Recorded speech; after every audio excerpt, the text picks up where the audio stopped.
Olá, pessoal! É hora do break.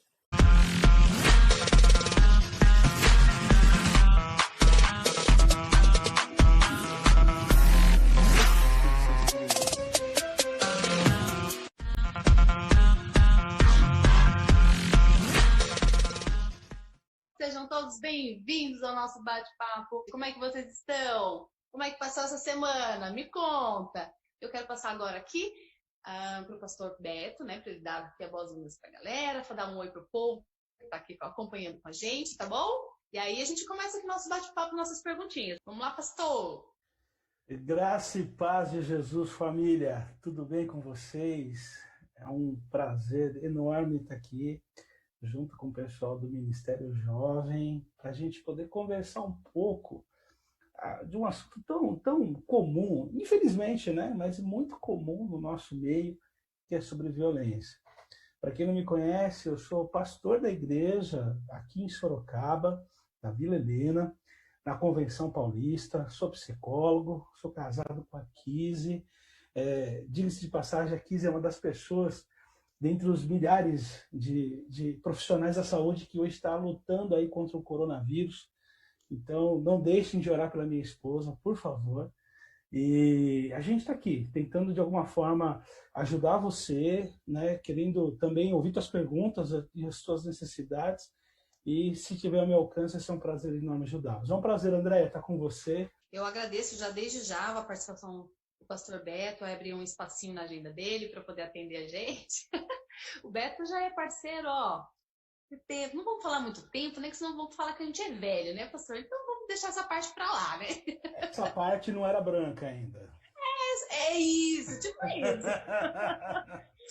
Para a gente começar, então, nosso assunto, assim, não é agradável, né, de falar, mas a gente precisa conversar, a gente precisa orientar, ensinar e aprender também, né, pastor, sobre o assunto. E aí isso traz para a gente uma grande preocupação, porque tem o nosso público aí, né, o nosso ministério de adolescentes e jovens, está aí nesse meio, né? E aí a gente aumenta a nossa preocupação por causa do isolamento social, porque eles estão em casa, em quarentena, então tem uma série de coisas que nos preocupam ainda mais.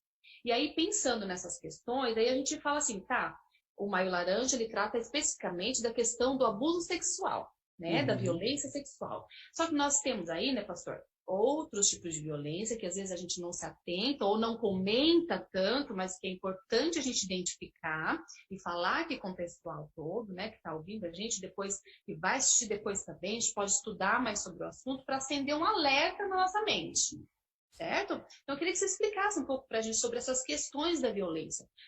Tem mais várias aí, vamos citar aí para o pessoal entender um pouco mais sobre isso, né? Sobre essa abrangência, vamos dizer assim. Eu acho que é legal a gente entender o que é violência, né? Certo. Porque a gente, às vezes, tem uma noção de violência e ela tem uma definição que tem muitas pessoas hoje no Brasil. Você tem grupos de pesquisa que trabalham com violência, eu conheço alguns. Basicamente, violência é algo multifacetado e polimórfico. O que eu quero dizer? Ela tem vários aspectos e várias maneiras, né? Ela, na verdade, em resumo, a violência ela usa diferentes métodos e meios, né, de coerção. Coerção é quando você coage, quando você cerca, quando você ameaça, enfim, de coerção e dominação com a finalidade de conquistar, reter poder e obter privilégios. Violência é isso. É quando eu quero conquistar algo, reter o poder para mim, manter o poder na minha mão e obter privilégios. Isso a força, né? Isso tem muito a ver. E isso é a definição de violência. Violência é algo necessariamente contra outro indivíduo. Tem processos de autoviolência, mas o que a gente está falando aqui é a violência contra outro indivíduo. Certo. Tá bom? E aí, quando a gente olha tipos de violência, eu gosto de pegar a definição, eu preferi fazer isso, da Lei Maria da Penha, porque é um grupo multidisciplinar que trabalha com isso, tem um observatório de violência do Instituto Maria da Penha, que tem umas definições bem bacanas. E basicamente as violências que a gente tem hoje é a violência física, a psicológica, a moral, a sexual e a patrimonial. São os tipos de violência que a gente tem violência, ela acontece com todos os gêneros, né? Seja homem, seja mulher, em todas as idades. Então a gente tem com criança, com adolescentes, que é a nossa pauta, tem com jovens, adultos, cônjuge, idosos. Então, e a gente vê muitos casos de violência, e no Brasil a gente tem todos esses cenários, né? Bom, um dado para vocês aí, que eu estava vendo no Observatório da Violência, durante a pandemia, acredita-se que nesse período, comparado com o ano passado, e os nossos números de violência são altos, tá? São muito altos no Brasil. Sim. A gente teve um aumento de 11% na violência decorrente só no período de quarentena. Então, quer dizer, é a violência que ocorre dentro de casa. Então, aí, acredita-se, que tipo de violência é essa? Você tem desde assassinatos, que é uma violência extremamente brutal, abusos, né? A violência moral, que eu acho que hoje, na minha opinião, é a pior violência que tem, é a violência moral. Ela é tão ruim quanto a sexual. E tem muita gente vítima dessas violências, e elas não entendem que elas são vítimas, e elas estão agindo como vítimas, né? Com todas as patologias de uma vítima, enfim.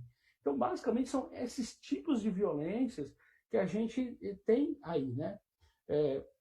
Para tentar ajudar vocês aí na definição, uma violência física é espancamento, é tortura, lesões, é atirar objetos, né? Sacudir, apertar, né? A violência psicológica ela é um pouco mais refinada, que tem a ver com ameaças, né? Com constrangimento, com humilhação, uma vigilância constante, insulto, chantagem, tirar a liberdade de crença, né? Você não pode ir à igreja, não necessariamente poder ir na igreja, você só pode ir na igreja comigo, né? É o que a gente vê.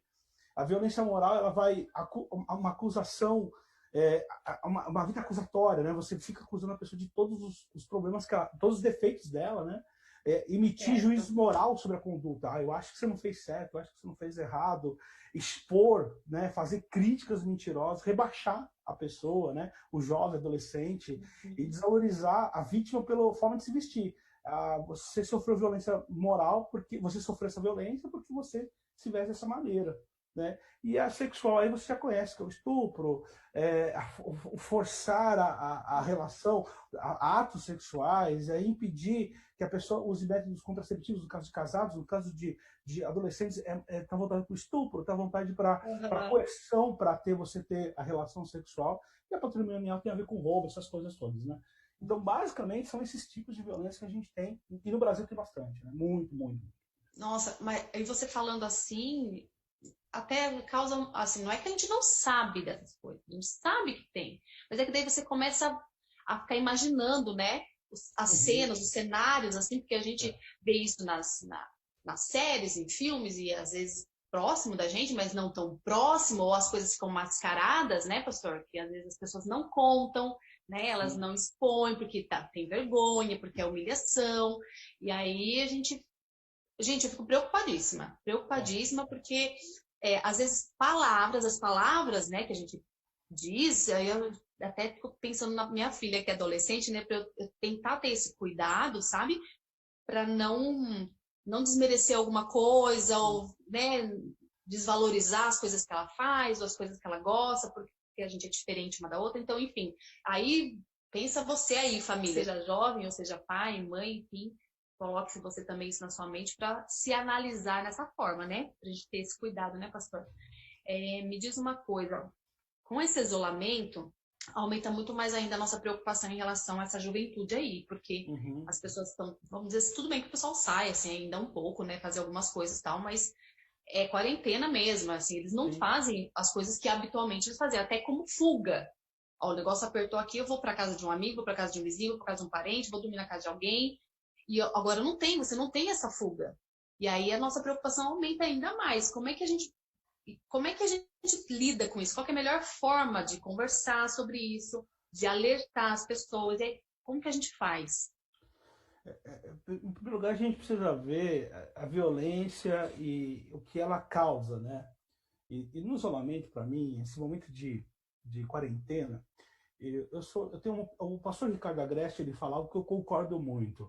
A quarentena ela não trouxe para a gente males novos. Ela foi um catalisador, ela foi um acelerador, ela foi um potencializador. Então os problemas que existiam foram superabundados, aumentaram. E por isso que a gente tem esses números que são muito expressivos, né? Se a gente fosse falar de família aqui, a gente teria números também que aumentaram. Famílias com problema. Assustador. É horrível. Mas quando a gente fala de violência, a gente tem que analisar uma coisa, né?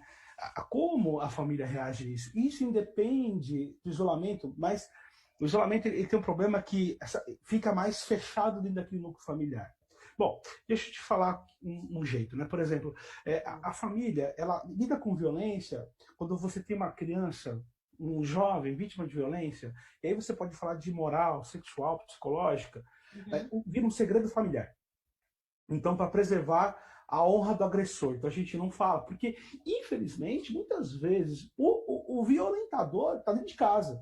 Sim. Né? O agente de violência está dentro de casa. É bom a gente falar isso. A vítima está em casa e o violentador está em casa. E não é porque a gente está falando, basicamente, numa comunidade cristã, a gente está isento disso. Muito pelo contrário, a gente tem casos desses, infelizmente, em comunidade cristã. As vítimas, pelo medo, pelo trauma causado pelo medo, né, elas começam a sentir vergonha, horror. Aí você tem casos até de anorexia, né, de pessoas que param de se alimentar dado o horror da violência. Dificuldade de aprendizagem. Tem aquela sensação de estar sujo constantemente, e isso aí, para você virar uma tentativa de suicídio, é daqui para ali, entendeu? Outra coisa que é terrível, que o violentador, né, que você está dentro de casa e está num momento de isolamento, o que piora, o violentador ele é reincidente, ele vai fazer de novo, ele não faz uma vez de violência, ele faz mais que uma. Não existe um episódio de violência, existem sessões de violência.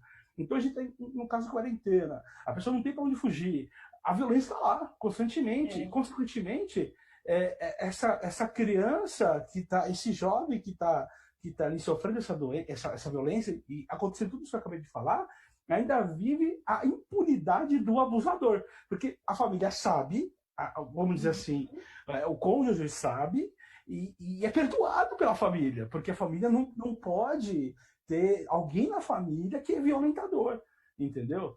E o fato é que isso tudo, num período de quarentena, é altamente potencializado na vida da vítima de violência. Certo. Então, entende? Então, esse é o drama que a gente vive hoje. E sair disso não é tão simples quanto parece, né? Não é nada simples, na verdade. A pessoa, para sair disso, ela precisa, além da ajuda de Deus, muita gente ajudando ela. Eu vou falar daqui a pouco um pouco mais sobre isso. Eu acho que na nossa conversa que a gente vai acabar falando sobre isso um pouco mais. Mas é importante entender que a vítima de violência e muitas vezes o agente de violência estão morando na mesma casa durante a quarentena. E isso é horrível falar isso, mas eu tenho que ser verdadeiro, né? E independente se é uma comunidade cristã, você pode pegar qualquer religião. Existe e infelizmente, provavelmente pessoas que sofrendo violência estão vendo a gente, e que são agentes de violência também estão vendo a gente, isso não resta dúvida, entendeu? Nossa, é bem preocupante mesmo. É que é muito sério, né, pastor? Porque a gente tem a ilusão, quando a gente é cristão, a gente serve a Deus, né? A gente tem essa ilusão de que isso não acontece próximo da gente, né? Que isso não faz parte do nosso cotidiano como cristão, né? Das pessoas que a gente conhece na igreja. Só que, no fundo, a gente não conhece. Porque quem conhece você é quem mora com você. Não é verdade? Isso, geralmente, primeiro que para uma sessão de confissão pastoral, né? Que é onde as pessoas geralmente vão expressar seus problemas, expressar suas necessidades. Isso é muito difícil de aparecer. Então, por exemplo, uma violência que existe muito, né? Que é marido e mulher.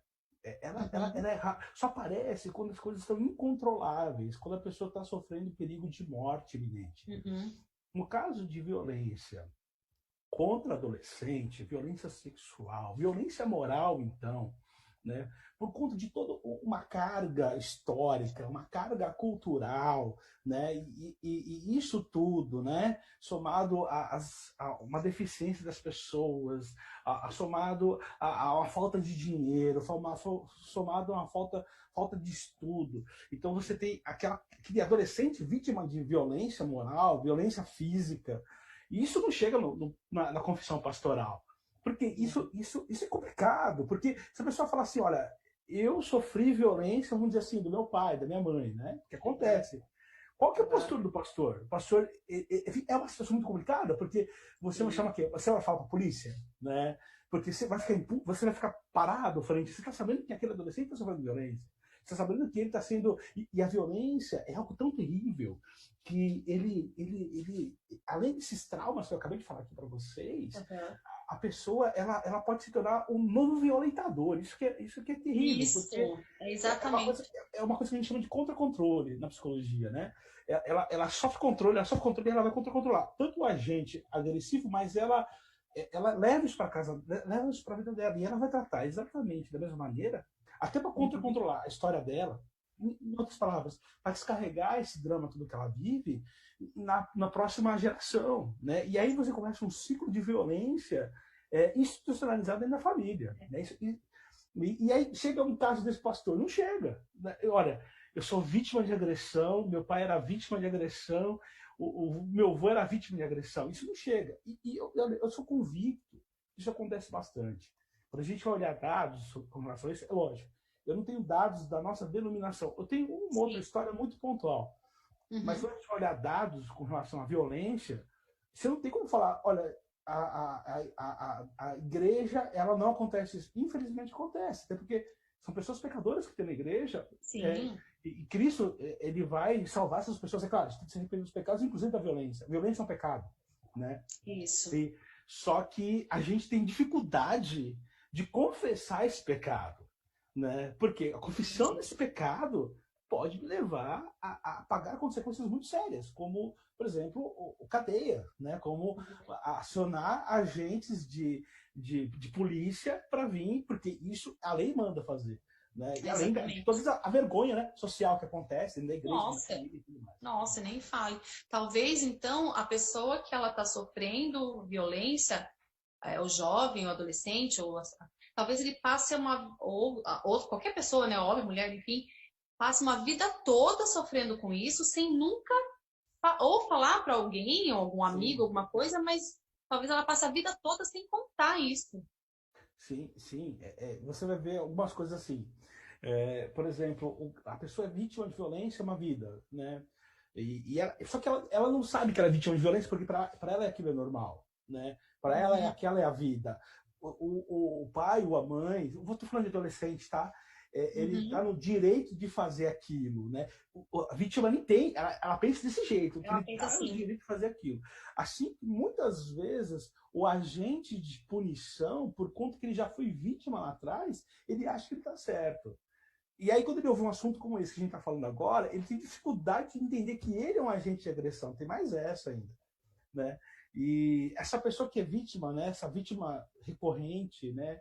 Tradicionalmente, do ambiente vítima, né? Ela desenvolve problemas de relacionamento, ela se isola, aqueles problemas, como eu falei para você, depressão, ansiedade, isso aí, estresse, isso aí vai acontecer, não tem jeito.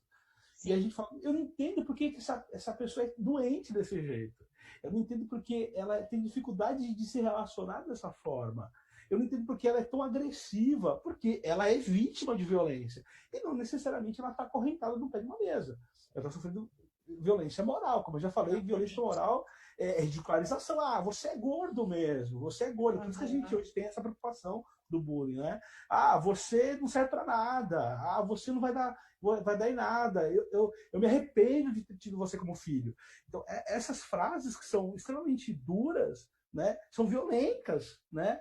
Porque você vai mexer em algo na pessoa que ela é indesejada, que ela é avessa. E, é claro, todos esses problemas que eu falei, eles vão ser decorrentes de uma história, né? Ela olhar para si mesma e ela fala assim, puxa, se eu sou tudo isso, o que eu estou fazendo aqui? Né? E aí não há nada que eu faça que mude essa minha vida, né?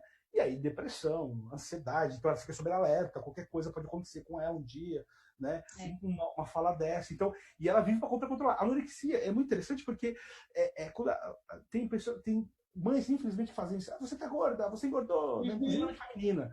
E se tem meninas anorexas, que se entram em anorexia, em bulimia, né?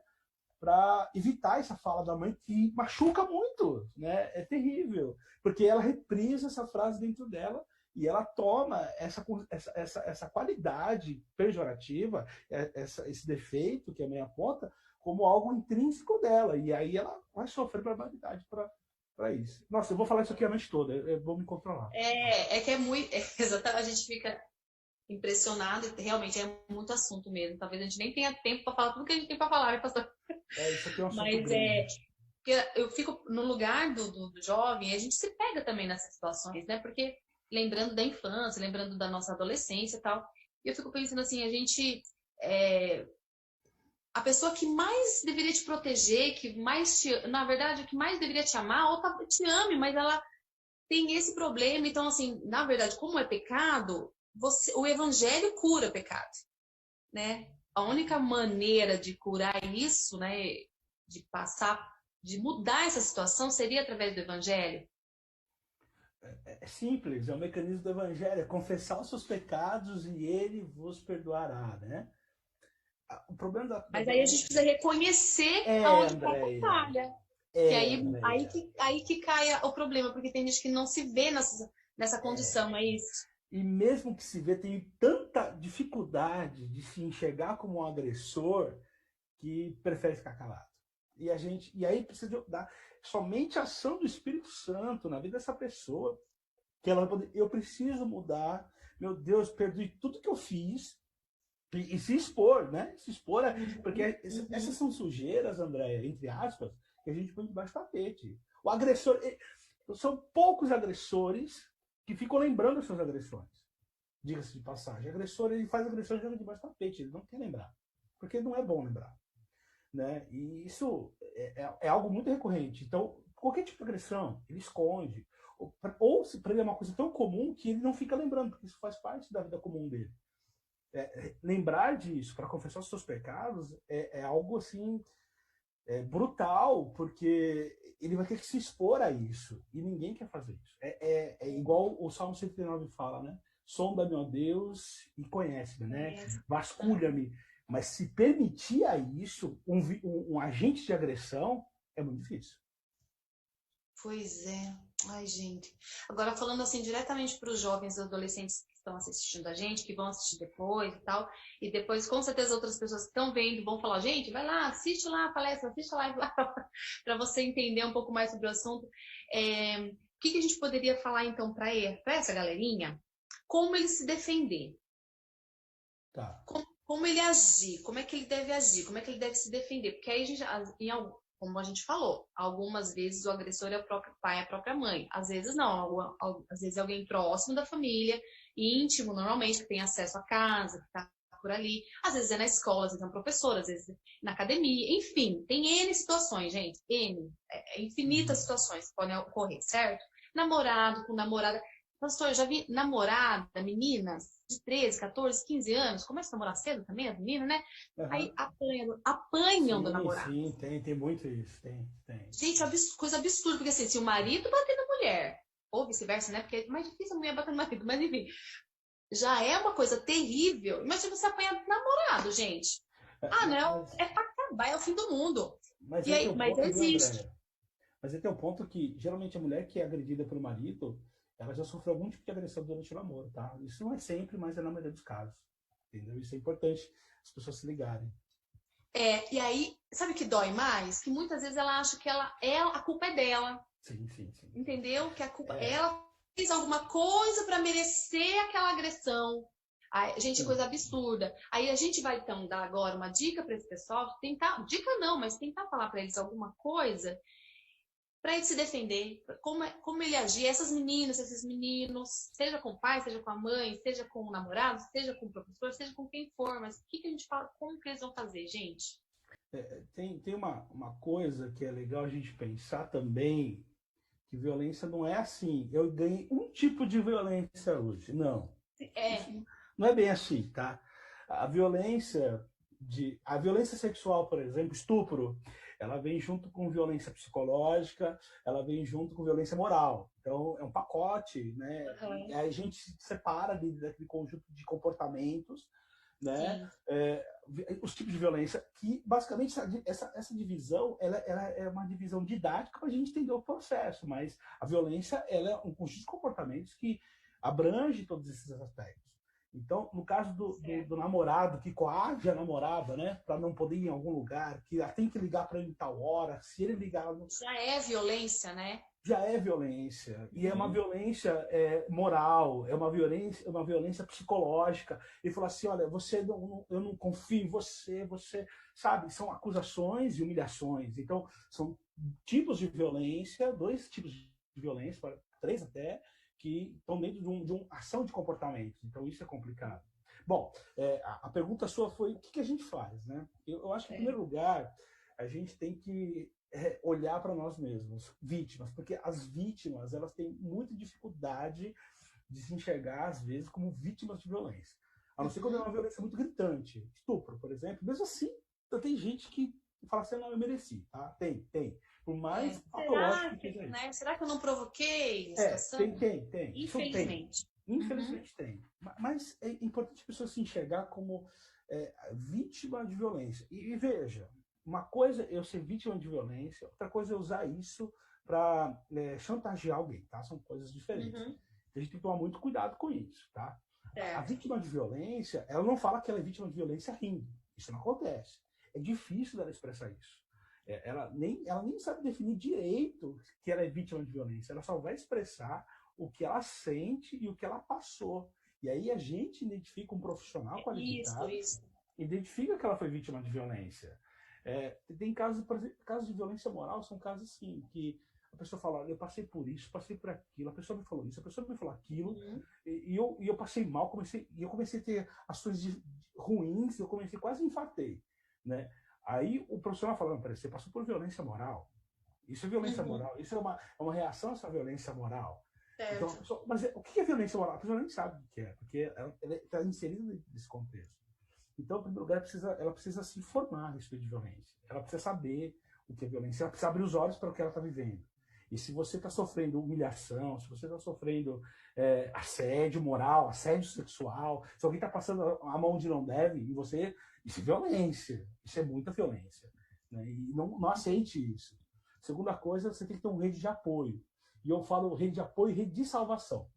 A rede de apoio são aquelas pessoas que se preocupam com você, mas veja, são pessoas que tem que ser estratégicas. Dentro de casa, porque o que acontece muitas vezes, né? No Brasil acontece muito isso. O pai ele violenta a filha, a mãe sabe. A mãe não acusa diante da polícia, mas a mãe acolhe, filha, não fica assim, vai passar. Isso não é uma rede de apoio eficaz. É porque ambas são vítimas de violência.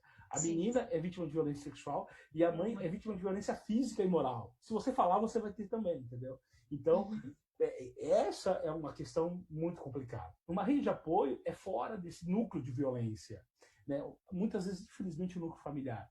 E aí você tem, na igreja, você tem o seu professor, se você confia nele, a sua líder de jovens, o seu líder de jovens, você tem a esposa do pastor, que é uma pessoa sempre legal para conversar algumas coisas. É uma rede de apoio. Mas você precisa também ter uma rede de salvação. E a rede de salvação, muitas vezes, é o pastor da igreja. Ele vai te salvar, no sentido de que, não, peraí, vamos ver aqui. Porque se você é um pastor, dificilmente você vai ficar parado. Você vai falar com a pessoa, você vai com mais gente. E tem casos, por exemplo, de pessoas acolherem jovens dentro de casa para que ela não seja mais vítima de violência sexual, moral, enfim. E não aceitar violência, não ficar calado. Né? Esse negócio, se você falar, eu que vou falar para os outros que você foi culpado. Não cai nessa história. Né? Você não é culpado da violência que você sofre.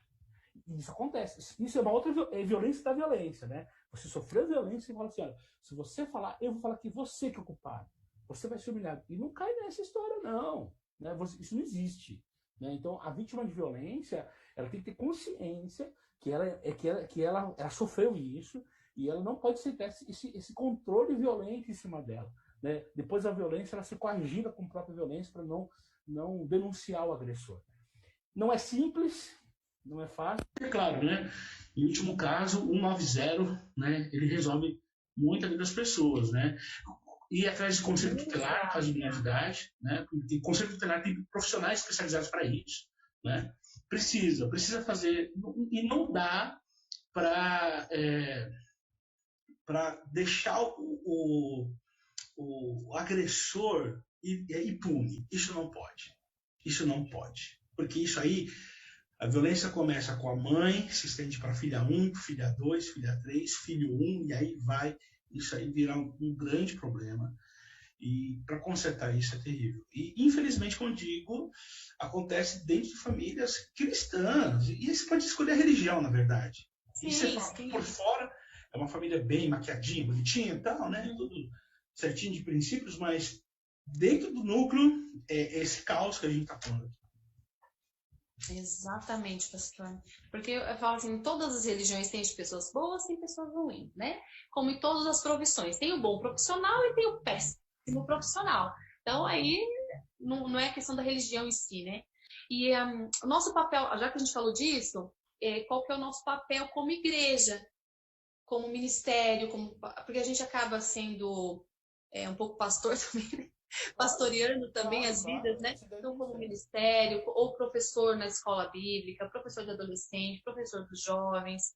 Eu acho que, de certa forma, às vezes a gente acende uma alerta que às vezes a gente não quer mexer ali, né? A gente não quer cutucar, porque quanto mais você cutuca, você vai descobrindo coisa, e aí, você vai fazer o que com essa informação? Então, assim, o nosso papel como igreja, como professores, pastores e ministros, enfim, o que a gente faz para ajudar essa sociedade? Porque, na verdade, se a gente ajuda essa galerinha aí, eles vão ser pessoas melhores, vão, né, com o tempo se curam dessas feridas, vão ser pessoas melhores e eles também vão ajudar lá na frente. Então, vamos dizer que a gente vai construir uma sociedade melhor, se a gente pudesse, né? Se a gente tivesse esse poder, né, de fazer isso, né, pastor? A gente tem, de certa forma, né? Mas a igreja tem que fazer isso. Ela tem que A igreja é nossa obrigação, né? A relevância da igreja é justamente essa, mudar a sociedade ela tem sido, ser sal e luz, né? E ser sal e luz não é só falar Jesus veio ao mundo para salvar, mas denunciar as coisas erradas da humanidade também, né? Isso é o nosso papel e tentar de alguma forma reverter isso, né? Bom. Porque Jesus também fez isso, né? Ele, no papel dele, ele falou assim, olha, vocês estão vendo assim, eles estão falando uma coisa, mas eles não praticam o que eles fazem, então vocês não vão na onda deles, não. Então, assim, ele reconheceu ali no meio que estava acontecendo também muita coisa errada e alertou as pessoas. Então, e a gente também tem esse papel, então. A gente também precisa não só pregar o evangelho, mas identificar na nossa comunidade como igreja esses problemas também de violência. A igreja ela tem que ter consciência que ela muda o ambiente onde ela está inserida. Tem um exemplo que o pastor Eleilton escreveu num dos livros do PIG, isso há um bom tempo atrás, ainda do Vivo Reino, né? Que ele fala assim, ele usa exemplo que assim, no primeiro século em Éfeso você tinha um lixão perto da cidade e por conta do controle de natalidade, algumas crianças eram colocadas lá, né? Filhos de filhos bastardos, enfim, uma série de coisas. E ali você tinha dois grupos de pessoas. As donas de casas de prostituição e donos de escravo, que pegavam aquelas crianças, criavam para que elas fossem serviços para os propósitos daqueles senhores.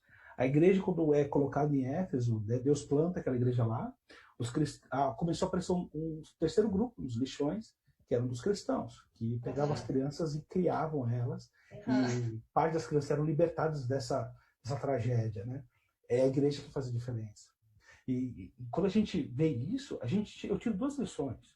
Primeiro, que a igreja ela não pode ser omissa, né, frente à violência. E a gente é omisso. Me permita falar assim, eu sei que não é fácil ouvir isso, mas a gente muitas vezes é omisso, a gente faz de conta que não está. Vou fazer de conta que não é nada. E é o que você falou. A gente está na igreja e a gente percebe que tem alguma coisa errada ali. Você fala, e o Espírito Santo fala, tem essa também. E a gente muitas vezes... certeza. Não, fala sim. E a gente é omisso, a gente faz de conta que nada acontece, a gente faz uma vista grossa. Por quê? Porque aquele irmão ali é bom de dízimo. Isso é uma visão tão errada, porque a violência ela não tem classe social, ela não tem cultura, ela pega a todos. Então, mas tem gente que acha que tem. Tem gente que acha que tem, porque as pessoas têm a ideia de que só na classe mais miserável, né, as pessoas com menos condições financeiras é que são violentas. E não é bem assim, não, gente. Não, o pobre... Não, as pessoas acham que violência é coisa de pobre, né? Mas não, violência é coisa de ser humano, na verdade, né? Então, a igreja, ela não deve ser omissa nesse ponto, né? Para não ter a família te ver mal, o pastor ser mal visto, para ele perder o sossego e a tranquilidade do seu pastoreio. Isso que eu estou falando é altamente provocativo. E eu tenho colegas que não gostam de ouvir isso, mas eu não posso ficar calado frente a isso. A segunda ponto que eu vejo isso, que quando eu olho, por exemplo, de Éfeso e olho para a igreja não pode ser conivente, porque a nossa missão, ela leva uma conivência, né? Se eu não faço nada, se eu não altero nada, eu estou sendo conivente com aquilo, né? E aí e é duro que eu vou falar agora, eu viro uma espécie de coautor da violência, porque olha só que coisa terrível, a pessoa ela não pode recorrer à igreja para se salvar, porque a igreja ela protege o agente de violência, o violentador. E isso é difícil. Então, a igreja tem que ter uma postura muito, muito firme. Eu não estou falando da igreja essa denominação, estou falando de igreja cristã como um todo, tá? Deixar isso bem claro. Né? Eu acredito que as pessoas estão nos ouvindo, eles cristianismo, estão entendendo cristianismo, né? A instituição cristã, né, como um todo. Sim. Então, é bom que se diga que muitas igrejas, elas têm essa postura pela sua missão, ela vira uma espécie ela tem uma conivência e vira uma espécie de coautor da violência. Porque, veja, a vítima, ela não pode recorrer à igreja. Quem não me garante que essa igreja, além de saber dos assuntos e não fazer nada, também não vai me acusar ou vai contar por... E aí o grande medo da vítima de violência é que o agente de violência, o agente violentador, saiba que ele está sendo denunciado. Esse é o maior medo da vítima de violência, porque ela vai sofrer mais violência ainda. Então a igreja tem que tomar uma postura muito séria nesse ponto, né? Não permitir e não ser conivente, é claro. E agir. Eu sou de uma violência, eu vou agir. Né? Eu vou agir com as autoridades, eu vou agir com o grupo da igreja. É claro, eu vou preservar as identidades, eu não posso chegar assim, pegar um dia o microfone e falar, gente, olha, isso aqui tá falando. Né? Porque aí a gente a vítima não merece isso. Né? Exatamente. Então, a igreja tem que ter uma postura séria frente a isso, muito séria. E pensar e refletir a respeito disso. Exatamente, é isso mesmo, pastor. A gente tem algumas perguntas aqui que vieram do público. Eu vou dar uma olhadinha aqui para baixo, porque eu estou lendo aqui, tá, gente? Beleza. Eu preciso observar aqui, ó. A gente tem umas perguntas aqui. Deixa eu só encontrar aqui certinho para não errar aqui.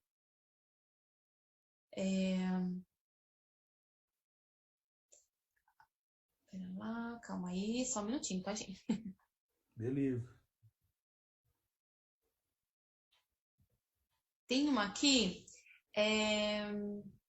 a juventude nos dias de hoje tem uma mente voltada para mudanças que houve, né? Aí ele está afirmando isso, né? A juventude nos dias de hoje tem uma mente voltada para as mudanças que houve.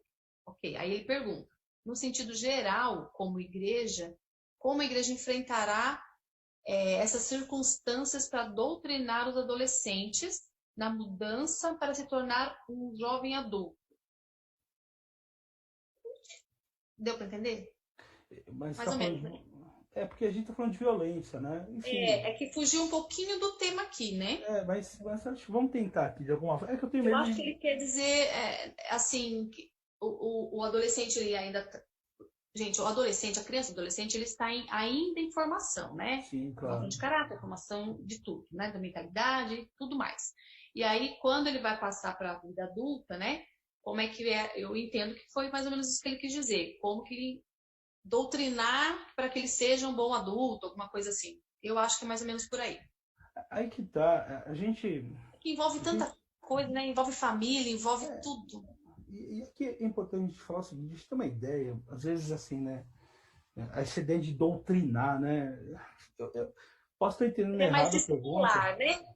Mas ensinar, né? Discipular tem a ver com ensino, né? Porque ensino, a gente garante que o comportamento vai se continuar, e independente do medo da pessoa, porque doutrinação remete a medo, e aí remete à violência. Né? Por exemplo, se você não fizer, você está errado. Né? Se você fizer, você está errado, então não faça. Né? E por muitos anos a igreja andou nesse caminho, né? E é um caminho muito complicado. Igreja, quando fala igreja cristã, gente, pelo amor de Deus, né? Não vamos né? Botar, né? Generalizando mesmo. Então, a igreja, ela anda assim, se você fizer tal coisa, é pecado, então não faça. E a gente entende hoje que a ideia não é bem por aí. Então a gente fala assim, olha, Deus é amor, Deus te ama. Então faça para responder o amor de Deus por você, por gratidão, né? E aí o comportamento ele é mantido de uma maneira melhor, mais eficaz. Isso tem a ver com reforçamento positivo e reforçamento negativo, mas isso é um outro assunto. Eu vou começar a dar psicologia aqui. Mas o que acontece é o seguinte, a gente tem que ensinar, né, o jovem, adolescente, os princípios básicos de todo o cristianismo. Mas eu ensino não só falando, eu ensino através das minhas ações. E se eu sou bom de gogó, eu consigo falar, eu consigo explicar, mas eu sou um agente de violência na minha casa, pode crer, não consigo de nada. Muito pelo contrário, você está criando uma aversão no pré-adolescente em relação ao cristianismo que não tem precedente. Porque existe um negócio que a gente chama de emparelhamento. Então, toda vez que ele vê o agente de violência falando bem a respeito do evangelho, explicando corretamente as coisas, enfim, e de repente ele também é um agente de violência, peraí, quem pensa assim, age assim. Então, ele coloca no mesmo pacote, e aí eu quero distância disso, porque isso faz mal para mim, né? A pregação do evangelho... a pregação do evangelho vem com as suas atitudes. São Francisco de Assis falava o seguinte, né? Pregue o evangelho o tempo todo e, se possível, pregue com palavras, né? Ele está querendo dizer o seguinte, né? Você expressa o evangelho através das ações, né? Então, isso é importante, né? O versículo fala, né? Ensina o menino no caminho que deve andar. Ensina o menino no caminho que deve andar. Né? E se você olhar no original, é ensina mesmo. E quando for velho, não se desviará dele. Você ensina de diversas maneiras. A princípio, pelos seus próprios comportamentos como modelo para aquele menino. Com certeza, pastor. Eu não sei se eu respondi. Muito mais. Eu acredito que sim, mas eu acho que a gente ensina muito mais com as nossas ações do que com as palavras. Porque de vez em quando a gente dá umas pisadas na bola feio, viu? Quando a gente está educador. Vou te falar, não é fácil não ser pai e mãe. Eu tenho dois. Eu tenho um de 25 e uma de 15, eu vou te contar, não é fácil não. Tem uma pergunta aqui, é meio genérica essa, tá? Como alguém que está em situação de abuso deve procurar ajuda? Ah, tá. Isso é legal. Isso é bem bacana. Essa é boa, né? Essa é boa. Porque não é fácil procurar ajuda, né? Para quem que eu vou falar, né? Como que eu vou procurar ajuda nessa história? Você tem duas maneiras. Como eu já falei, você tem que ter uma rede de apoio. Eu sei que uma rede de apoio é difícil você ter, porque nem todo mundo parece ser confiável, né? Às vezes na igreja, a gente entra nesse problema que a gente falou aqui, que muitas vezes a igreja ela tem dificuldades de lidar com esse assunto e a pessoa se sente insegura, né, de falar isso com um pastor. Enfim. Mas procurar ajuda ela é essencial, uma ajuda externa do núcleo de violência. Se a violência é dentro de casa, a violência, a busca de ajuda deve ser fora de casa, entendeu? E esse é um caminho, né? Um tio, uma tia, um primo, alguém que você possa confiar, que te inspire confiança. Na igreja, o teu professor, o teu líder, sabe? Pessoas que você fala, eu posso, e de fato confiar nessas pessoas. Esse é um caminho.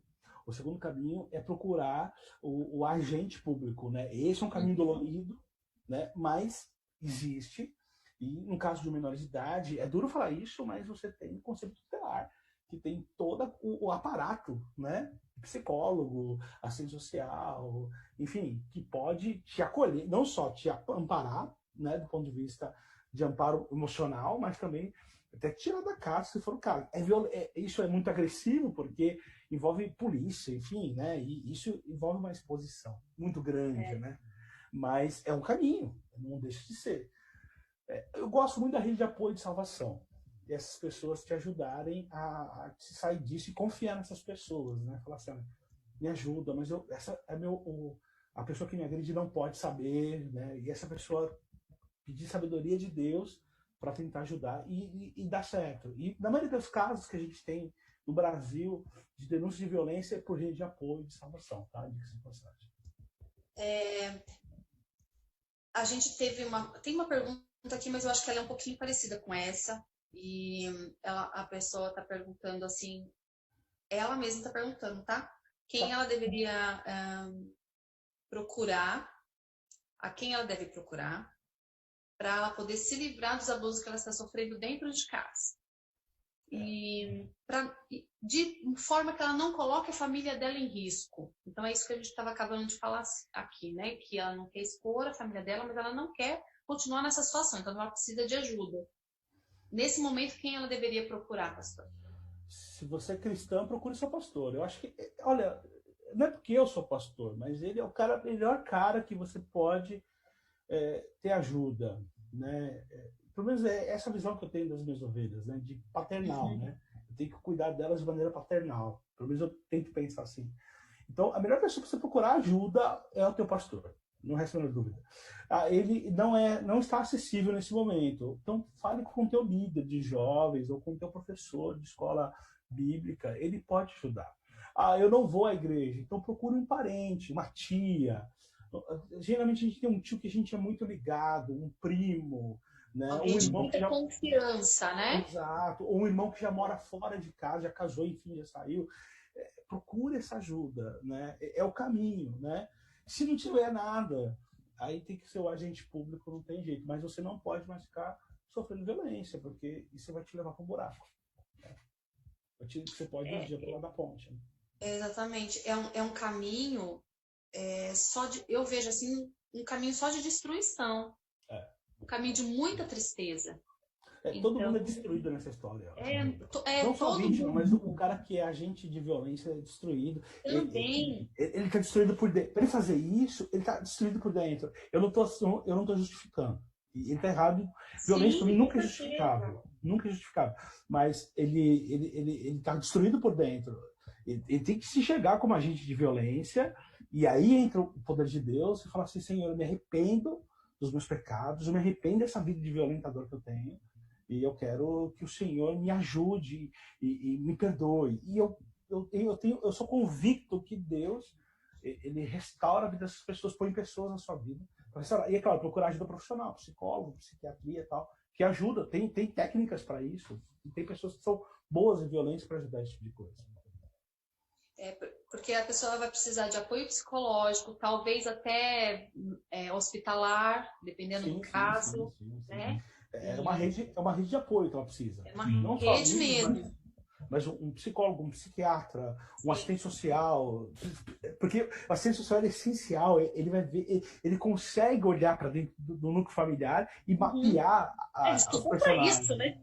Então, é muito legal o que eles fazem, muito bacana. E é essencial num contexto desse. Mas a vítima ela tem que procurar ajuda, senão isso não acaba. Esperar que alguém olhe isso acontece, mas é muito difícil. Então, tem que procurar ajuda. Tem que procurar. Porque eu acredito que algumas pessoas até saibam, ou ela escuta alguma coisa, ou ela vê alguma situação, mas às vezes ela simplesmente ela não quer se envolver. Certo? O vizinho não quer se envolver, ou o amigo, ou o parente não quer se envolver. Ele acha que não deve se envolver, que isso é problema daquela casa, certo? E aí, então, eu digo para você que é vítima, procura ajuda, procura alguém de confiança, porque até quando vai continuar isso? Não dá para continuar, não pode continuar. Você precisa ter a sua própria vida, precisa construir a sua vida, curar essas feridas, curar essa dor. E existe. Até a gente está com o finalzinho já, né, pastor? Infelizmente, eu queria ter umas 3 horas para conversar, mas não dá. Então, é muita coisa para a gente falar. Mas até contar alguma experiência, como você é psicólogo, já deve ter tratado, já deve ter visto muitas coisas, né?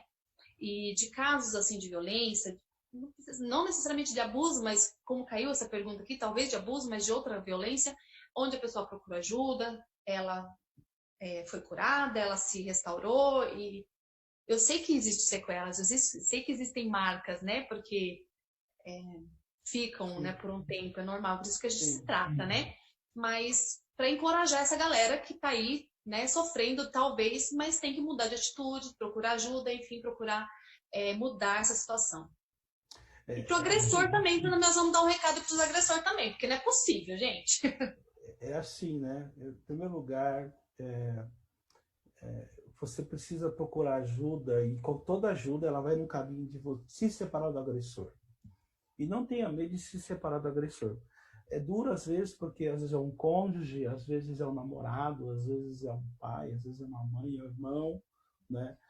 Mas tem que separar o agressor não pode ter mais livre acesso a você, né? Então isso é uma coisa a se fazer. Ah, mas é difícil. É mais difícil ainda você ser vítima de violência. Ser vítima de violência vai te levar para um caminho sem volta, para até um suicídio, uma depressão, algo terrível. E você não precisa, e você vai virar fazer parte de uma engrenagem de violência que é terrível, né? Então você precisa ser o agente. Ah, mas um dia, se Deus quiser, o vizinho vai me ouvir. É como você acabou de falar, Andréia. Ele vai ouvir, mas ele não vai fazer nada. Existe uma campanha, inclusive, na mídia, de você denunciar violência, dado a dificuldade que existe na denúncia de terceiros. Exatamente. Você denuncia anonimamente, viu, gente? Exatamente, então dá para denunciar anonimamente também. Exatamente. E assim, é crime, meu. Crime tem que ser punido. Ah, mas eu só de vez em quando ofendo. Eu conheci uma vez um caso de uma pessoa que falava assim, infelizmente. Ela falava assim, eu nunca sofri violência física. Nunca sofri. E ela achava isso maravilhoso. Só psicológica, nunca física. Era uma pessoa extremamente triste, depressiva, insegura, né? E aí depois descobri que, mais tempo depois, que ela se separou do agressor e a vida dela começou a virar, né? As coisas começaram a acontecer na vida dela. Até a aparência dela mudou completamente, a partir do momento que ela se separa do agressor. Deus não nos chamou para perto de si para nós sermos vítimas de violência. Um Deus que ama a humanidade, ele repugna a violência, né? Deus, o objeto dele em relação à humanidade é um amor dele, é a graça dele, é a expressão máxima do amor dele. E o que ele fala para a gente, ele não é violento, ele fala assim, olha, a morte tem, o pecado tem consequência e a morte, mas se vocês olharem para mim e me aceitarem como Deus de vocês, e a Cristo como seu Salvador, vocês vão ter vida. É o que Deus, isso tudo é o amor dele para a gente. E é claro que Deus ele pune os violentos. Biblicamente, a gente não tem nenhum exemplo de pessoas violentas que passaram impune diante de Deus. Então, você que está violentando alguém, meu irmão, você, mais cedo ou mais tarde, né, as consequências virão. Seja através de denúncia, seja através do próprio Deus, ou a própria circunstância da vida, de acabar a vida sozinho, né? Você foi um agente de violência e que quer ficar próximo de violência. E tem que denunciar, e não pode ser conivente. Se você não denuncia, meu querido, você que é vítima, você está sendo conivente com a violência que você está sofrendo. E isso nunca vai parar, vai sempre piorar, e pior, vai passar para outras pessoas que hoje só assistem, que só escutam, vai passar para elas também. Tá bom? Então, denuncie.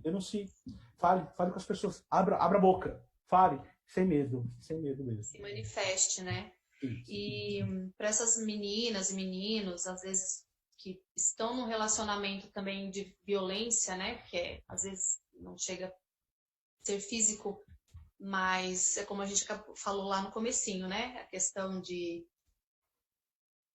você não pode fazer isso, você não pode fazer. Eu fico pensando assim, nem o pai, às vezes, e a mãe fala isso pro filho, né? Quanto mais uma pessoa que te namora, é absurdo. Sim. Eu diria para essas meninas, eu diria para esses meninos, sai fora. Sim. Sai fora. Porque Deus é amor. Grande amor, grande. Ele é amor. Então, é impossível você ficar junto de uma pessoa que te maltrata. Sim, seja em palavras, seja em atitude, seja com ciúme, seja com traição, seja da maneira que for, né, pastor? Sim. E assim, se o relacionamento de namoro tá desse jeito, imagina quando casar, né? Não vai melhorar. Vou te dizer, não vai melhorar. Ah, não, quando casar melhora. Isso é ilusão. Isso nunca aconteceu e não vai acontecer. Então, se no namoro, se sujeitando a passar por esse tipo de violência moral, psicológica, física, sexual, né, veja, tem muita coisa errada e esse relacionamento não é para você, né? Ele não vai te fazer bem. No relacionamento, ele está fugindo do propósito dele de você fazer uma outra pessoa feliz e dessa pessoa te fazer feliz, né? E juntos caminharem rumo à felicidade comum. Não, alguém está abusando de você para te tirar algo, para te dominar, para te coagir. E minha dica é curta e simples. Sai fora desse relacionamento, isso aí vai piorar. Vai piorar, né? É hora de sair fora dele. Mesmo. É isso mesmo. E voltando lá na questão, só para a gente encerrar aqui, né? Porque tem muita coisa, né, pastor? A gente poderia fazer aí uma série de lives sobre esse assunto. Dá. E a gente que ia render, né? Tem gente que está sofrendo questão de abuso ou de algum tipo de violência em casa, se não é dentro de casa, mas de alguma geral aí, certo? Então, para essa pessoa, a gente falar para ela, por favor, procure ajuda. Se você é da igreja, procure o pastor da igreja. Ou alguém de muita confiança, se você não tiver acesso fácil a ele, né? Vamos dar essa dica para essas pessoas. E uma coisa que eu acho importante a gente colocar aqui, Beto, para quem recebe essa informação, vamos supor, eu sou a vítima, tá, Beto? Eu acabei de contar para você. E aí, você é a pessoa de confiança que eu procurei. Vamos dizer que está acontecendo essa situação aqui. Não banalizar. Veja, não é porque você considera pouco, aquilo foi menos sofrível. Sim. Não, isso não existe. Então, não banalize. Né? Segundo lugar, o que ela entende como violência, às vezes você fala assim, nem é violência. Não cabe a você fazer esse julgamento de mérito. Escuta, retém, e aí você vai devolver para ela o seguinte, olha, eu vou agora, daqui para frente, olhar para você e vou buscar ajuda para você. Tá? Não tente fazer justiça com as suas próprias mãos, até porque você não é o Batman, né? E nem o Batman agiria melhor tão bem nessa situação. Porque a gente pode ter a gente tem essa, às vezes fica na hora, né, do calor da emoção, né? Existe uma série, existe os heróis dentro da igreja. E o herói da igreja é Jesus, não é você, querido. Então, desencane o seu Batman. Né? Então, não adianta querer fazer justiça com as suas próprias mãos. Né? Então, não banaliza, não julgue a pessoa, né? Fala assim, mas você também mereceu, sabe? Não entra nunca faça isso, jamais, né? E escute a pessoa, que eu acho que isso é o que falta em conselheiros. As pessoas não têm paciência de escutar hoje em dia. Elas interrompem, elas falam, elas querem botar... E muitas vezes, meu querido, você não vai falar nada, você só vai escutar, você fala, me dá um tempo, deixa eu pensar o que a gente pode fazer. Isso não é pecado falar. Né? Porque é melhor do que falar besteira ou agir de maneira errada. Né? Então, em uma situação de violência, a resposta é essa. Cara, eu vou conversar com você amanhã, ou semana que vem, deixa eu pensar. E você procurar ajuda especializada. Aí eu procuro alguém que entende sobre violência, eu vou pesquisar, eu falo com, sabe, entrar em pessoas que conhecem a respeito de violência para poder te ajudar. Porque no calor do momento você pode falar bobagem, e aí a pessoa toma uma atitude precipitada, e aí as coisas piorarem de vez com ela, entendeu? E não agir no calor da emoção. Então, por exemplo, é muito comum às vezes acontecer, a pessoa falar que ela é vítima de violência, é alguém da igreja, e as duas são da igreja, né? O violentador e a vítima, né? E a partir desse momento que eu escutei da vítima um relato, eu já comecei a tratar o violentador com desprezo, com preconceito. Peraí, não é assim, você não pode fazer isso, porque você vai estar expondo a vítima. Aí o violentador, ele é persecutório, ele não é um cara de boa. Ele fala, você falou alguma coisa, né? Esse cara precisa de alguma coisa. O que você andou conversando com ele? E aí isso vira um problema, um drama tão grande. Então, tenha sabedoria. Escute, o pastor se escute, procure ajuda de pessoas que entendem sobre esse assunto, que podem, de fato, ser efetivos a lidar com esse assunto. Não faça justiça com as próprias mãos, porque esse não é o nosso papel, tá? E não banaliza o sofrimento da pessoa. Né? Isso é essencial, né? E a confidencialidade não tem nem o que falar, né? Tem que ser obrigatório. E quando a vítima é uma criança, a mãe oculta a violência, o que fazer para ajudar uma criança nessa situação? É muito complicado criança, porque criança muitas vezes não verbaliza. A criança só chora, né? A criança ela tem comportamentos muito típicos, né? Ela chora, ela evita. Como ajudar. Mas é importante essa questão aí para a gente observar nas crianças e nos adolescentes também, para a gente ter essa visão que você está falando aí, das ações, né? Como ela se comporta. Tem alguns padrões de comportamento, né? O choro, o grito, a evitação. Tem um comportamento que é muito característico. Ela tira o cabelo da cabeça e começa a comer, por exemplo, né? Isso é muito comum em violência, né? Então, não que todo mundo que faça isso sofre violência, mas Sim, quem sofre claro, violência vamos generalizar, mas é uma das tem coisas. esse comportamento, é muito comum, né? Né? Parar de comer, vômito constante, enfim, né? Mas varia de por tipo de violência, né? A violência moral é a que mais demora para a pessoa controlar, né? Ter uma ação contra aquela violência. Agora, a violência física é a primeira, a sexual é uma das primeiras, a psicológica e violência moral é um pouco mais distante de tempo, né? Mas no caso de uma criança, aí não tem jeito. Só tem uma única saída: conselho tutelar. Não adianta. Eu vou falar com o pastor. Pastor, se ele tiver um pouco de juízo, ele vai avisar o conselho tutelar. Não adianta você falar para o pai da criança, você vai falar para a mãe da criança, provavelmente é o agente de violência, você não vai fazer isso. É porque o problema já está instalado, né, pastor? O problema está instalado. Tipo assim, ela está sendo agredida, a mãe oculta a agressão, quer dizer, então ela é de alguma forma conivente, porque provavelmente ela também vai sofrer uma agressão se ela agir de outra forma. Sim. Então, assim, gente, não tem outra saída. E a criança, ela não vai conseguir se defender. Sim. Sim, não vai. Alguém tem que fazer isso. Não, ela não tem como. E aí não tem jeito. É denunciar 190, conselho tutelar, é agente público, não tem jeito. Não adianta falar, pastor, o que eu faço? O pastor fala, então eu vou denunciar. Se você não denunciar, eu denuncio. Porque não adianta ser vestido justiceiro. Você não vai fazer justiça. Não tem como. Entendeu? E talvez a pessoa fique na dúvida assim, não vamos conversar com a família, vamos tratar essa família, né? Aí vamos tratar esses irmãos aqui. Mas e se a conversa resolver só no primeiro momento e depois volta a acontecer a agressão novamente? Daí? Violência é muito complicada, Andréia. Não é tão simples assim. Vou conversar com a família. A primeira coisa que a família vai fazer é negar. Lógico, né? E biblicamente eu posso corrigir os meus filhos. É o que você vai ouvir. Entendeu? Então, ele não se enxerga como agente de violência. Esse é um problema também. Não tem o que fazer. Pode ter que conversar com a família. E aí pode piorar para a vítima. A vítima pode sofrer mais violência ainda. Não tem jeito.